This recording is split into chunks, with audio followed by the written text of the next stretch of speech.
আমরা চলে আসছি গারাপাতা মন্দিরে। দেখো খুব সুন্দর মন্দিরটা।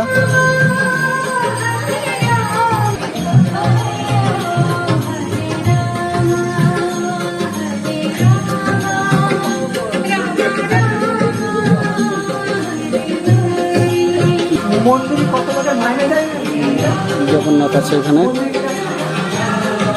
খুব সুন্দর মন্দির। দেখো একটা এই পাশে একটা সুন্দর বাউল আছে, এটা শিবের মন্দির, এটা রাধাকৃষ্ণ মন্দির।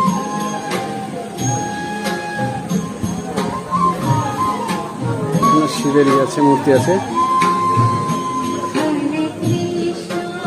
এখানে ঝুলনে মেলা হচ্ছে।